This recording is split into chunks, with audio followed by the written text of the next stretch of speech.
Medina Munawwara के उफ़क़ पर अभी ग़ज़वा खंदक के बादल छटे ही थे। मुसलमानों ने बड़ी मुश्किल से कुफ़ार के इत्तेहाद को शिकस्त दी थी, लेकिन ख़तरात टले न थे। मदीना की सरहदों पर एक और फितने ने सर उठाया, यहूदी क़बाइल का गढ़ खैबर। खैबर कोई मामूली बस्ती न थी। ये एक क़लाबंद इलाका था, मज़बूत दीवारों, पथरीले क़लों और जदीद असलहे से लैस दुश्मनों का मस्कन।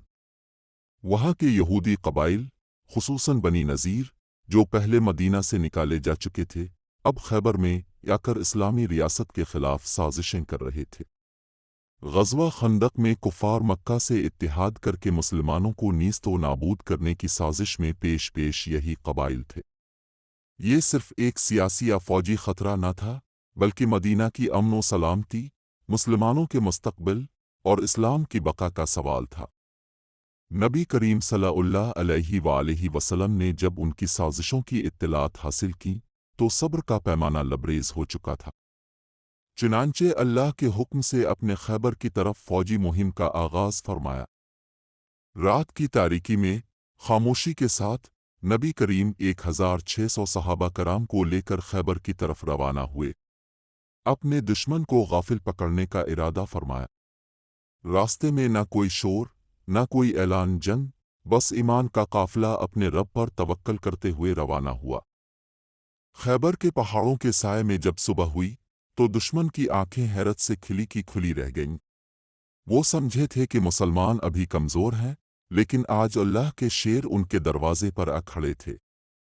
खैबर में कई क़ले थे, इक़मूस, नाइम, शिक, नता, सलालम। हर क़ला पत्थरों की दीवारों, तलवारों के पहरे और गुरूर की चट्टानों पर खड़ा था।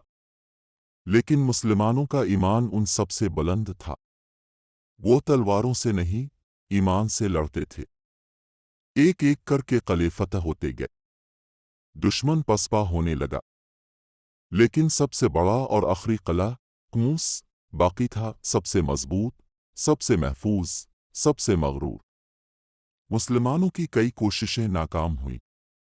फिर नबी करीम ने एक अजीम ऐलान फरमाया, कल मैं इल्म इसको दूंगा जो अल्लाह और उसके रसूल से महब्बत करता है, और अल्लाह और उसका रसूल भी इससे महब्बत करते हैं। ये ऐलान सुनकर तमाम सहाबा के दिल तड़प उठे। हर एक की तमन्ना थी कि वो खुश नसीब हो।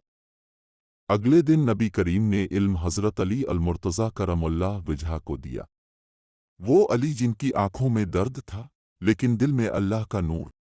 वो अली जिनकी तलवार ज़ुल्फ़िकार थी, लेकिन असल क़ुव्वत उनका यकीन था। हज़रत अली ने इक़मूस के दरवाज़े पर जब हमला किया तो ज़मीन कांप गई। दुश्मन हैरान हुआ कि ये कौन शेर है जो तनहा दीवारों को चीरता चला आ रहा है। एक मरहला ऐसा भी आया कि हज़रत अली ने खुद क़ले का दरवाज़ा उखाड़कर ढाल के तौर पर इस्तेमाल किया। ये कोई अफसाना नहीं, बल्कि तारीख़ का ज़िंदा सबूत है कि अली का ईमान मिट्टी की दीवारों पर गालिब आया। क़ला इक़मूस भी फ़तह हो गया। खैबर की गुरूर भरी फ़िज़ा अब अल्लाह अकबर की सदाओं से गूंज रही थी।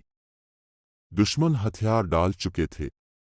अब फैसला नबी करीम के हाथ में था और अपने इंतकाम नहीं लिया, बल्कि अदलो रहमत से मुआहिदा फरमाया। यहूदियों को उनकी ज़मीनों पर रहने की इजाज़त मिली, मगर शर्त ये थी कि वो अपनी पैदावार का आधा हिस्सा मुसलमानों को देंगे। इस तरह खैबर की दौलत, ज़राअत और ताकत इस्लामी रियासत की मईशत का हिस्सा बनी। लेकिन असल कामयाबी माल व दौलत न थी।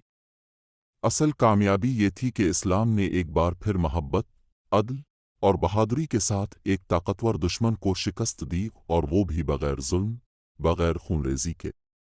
ये ग़ज़वा हमें क्या सिखाता है? ग़ज़वा खैबर हमें सिखाता है कि दुश्मन कितना ही मज़बूत हो, अगर ईमान खालिस हो तो फ़तह तुम्हारी होगी।